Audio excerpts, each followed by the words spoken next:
Friends, आज का topic है रिवैल्यूएशन अकाउंट।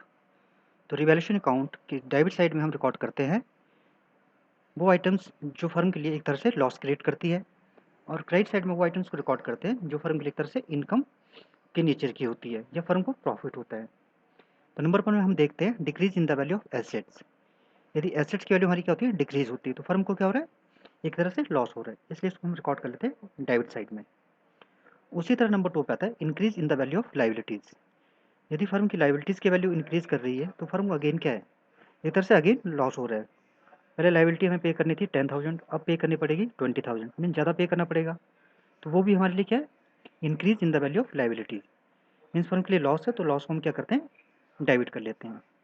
उसी तरह अनरिकॉर्डेड लायबिलिटीज, जो लायबिलिटी अभी तक हमारी बुक्स में रिकॉर्डेड नहीं थी लेकिन अब रिकॉर्ड करनी पड़ेगी, again increase in the value of liability, तो इसको भी हम रिकॉर्ड कर लेते हैं रिवैल्यूएशन अकाउंट के डेबिट साइड में। नंबर 4 पे आता है creation of reserve and provisions. कई बार फर्म को क्या है, रिजर्व क्रिएट करने पड़ते हैं या प्रोविजन बनाने पड़ते हैं अगेंस्ट द एसेट्स, जो एसेट्स की वैल्यू को क्या करते हैं, कम करते हैं।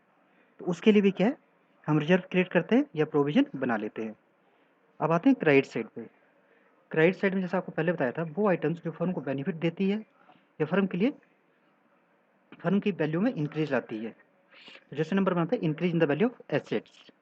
अब एसेट्स की वैल्यू हमारी क्या इंक्रीज कर रही है, तो फर्म को प्रॉफिट हो रहा है, प्रॉफिट के लिए हम क्या करेंगे, इसे क्रेडिट। उसी तरह decrease in the value of liabilities, कई बार फर्म की वैल्यू की फर्म की जो लाइबिलिटी है उसकी जो वैल्यू है उसमें कमी आती है। हमने लाइबिलिटी ज़्यादा पे करनी थी लेकिन अब हम कम पे करेंगे, तो फर्म को एक तरह से प्रॉफिट हो रहा है या फर्म को बेनिफिट्स मिल रहे हैं। तो उसके लिए हम क्या करते हैं, decrease in the value of liabilities को क्रेडिट कर लेते हैं। उसी तरह अनरिकॉर्डेड एसेट्स, ऐसी कोई एसेट थी जिसको हमने अभी तक रिकॉर्ड नहीं किया था, अगर हम रिकॉर्ड करते हैं तो फर्म की एसेट्स बढ़ती है, इंक्रीज करती हैं, इसलिए उसको हम क्या करेंगे, क्रेडिट। उसी तरह लास्ट पॉइंट आता है एक्सेस प्रोविजन या एक्सेस रिजर्व। कई बार फर्म के जो रिजर्व होते हैं जो ड्यूरिंग द ईयर क्रिएट किए जाते हैं लेकिन उनका यूज़ नहीं हो पाता है, तो उनको हम रिटर्न बैक कर लेते हैं, जो कि रिवैल्यूएशन अकाउंट के क्रेडिट साइड में शो किए जाते हैं। फाइनली हम debit side and total of credit side को कंपेयर करते हैं। यदि डेबिट साइड का टोटल ज़्यादा आता है तो फर्म को लॉस होता है, और यदि क्रेडिट साइड का टोटल ज़्यादा आता है तो फर्म को प्रॉफिट होता है, तथा इस प्रॉफिट या लॉस को पार्टनर्स के कैपिटल अकाउंट में उनके ओल्ड प्रॉफिट शेयरिंग रेशियो में बांट दिया जाता है। अब कुछ आइटम्स हैं अनरिकॉर्डेड इन्वेस्टमेंट्स। यदि अनरिकॉर्डेड इन्वेस्टमेंट्स है तो फर्म की वैल्यू में इंक्रीज लाती है, तो इसे रिवैल्यूएशन अकाउंट के डेबिट साइड में रिकॉर्ड कर दिया जाता है, एंड एंट्री बनेगी investment account debited to revaluation account. उसी तरह नंबर 2 अनरिकॉर्डेड लाइबिलिटीज, यदि हमने किसी को कोई अमाउंट पे करना है जो कि रिकॉर्डेड नहीं था, मीन्स लाइबिलिटी इंक्रीज कर रही है, तो रिवैल्यूएशन अकाउंट के डेबिट साइड में आ जाएगा, एंड जनरल एंट्री बनेगी इसकी revaluation account debited to creditors account. उसी तरह creditors will not be claimed, means हमारी लाइबिलिटी क्या हो रही है, कम हो रही है। जो हमारे क्रेडिटर्स थे ज़्यादा थे लेकिन अब वो क्लेम नहीं करेंगे। लाइबिलिटी जब कम होगी तो फर्म को प्रॉफिट होगा रिवैल्यूएशन अकाउंट के क्रेडिट साइड में, एंड जनरल एंट्री बनेगी creditors account debited to revaluation account. उसी तरह फोर्थ पॉइंट है the value of furniture to be increased by. अब यहाँ देखिए लिखा हुआ इंक्रीज्ड बाय, कि फर्म की वैल्यू को इंक्रीज करना है एक पर्टिकुलर वैल्यू से, जितनी वैल्यू से इंक्रीज करना है उस अमाउंट के साथ रिवैल्यूएशन अकाउंट के क्रेडिट साइड में रिकॉर्ड कर लेंगे, क्योंकि एसेट्स की वैल्यू इंक्रीज कर रही है। तो जनरल एंट्री बनेगी हमारी furniture account debited to revaluation account. उसी तरह नेक्स्ट है the value of furniture to be increased to. यहाँ पे एक लिमिट दी जाती है कि किस वैल्यू तक आपको उस एसेट की वैल्यू को इंक्रीज करना है। फॉर एग्जांपल बुक वैल्यू 20,000 है लेकिन हमें वैल्यू को इंक्रीज करना है अप टू 40,000, तो हमें 20,000 से वैल्यू को इंक्रीज करना पड़ेगा, और उसको लिख लेंगे हम रिवैल्यूएशन अकाउंट के क्रेडिट साइड में by furniture 20,000, and journal entry again same furniture account debited to revaluation account. उसी तरह value of furniture is to be brought up to the 120% of its book value. देखो उसकी जो book value 1 lakh है और उसकी value को हमने ब्रॉट अप करना है अप टू 120%, मीन्स उसकी 100% की वैल्यू को 120% तक लेके जाना है। उसकी 100% वैल्यू कितनी 1 लाख है, तो 120% कितनी होगी 1,20,000। इट मीन्स हम कितने से इंक्रीज करेंगे 20,000 से। अगेन रिवैल्यूएशन अकाउंट के क्रेडिट साइड में by furniture 20,000, and journal entry same furniture account debited to revaluation account.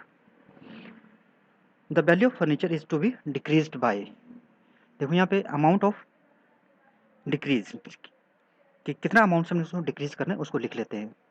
तो सेम अमाउंट को हम कहाँ रिवैल्यूएशन अकाउंट के डेबिट साइड में रिकॉर्ड कर लेंगे, revaluation account debited to furniture account. Journal entry बनेगी हमारी revaluation account debited to furniture account.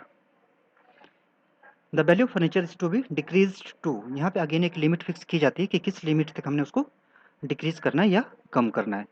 तो same revaluation account debited to furniture, book value 20,000 की डिक्रीज करना था अप टू 15, इट मीन्स हम क्या करेंगे 5,000 से इसे डिक्रीज कर देते हैं। And journal entry revaluation account debited to furniture account. Same the value of furniture to be brought down to 90% of its value. यहाँ देखिए अब वैल्यू को क्या करना है, ब्रॉट डाउन करना है, नीचे लेके जाना है अप टू 90%। बुक वैल्यू उसकी 1 लाख है, इट मीन्स 100% वैल्यू उसकी है 1 लाख।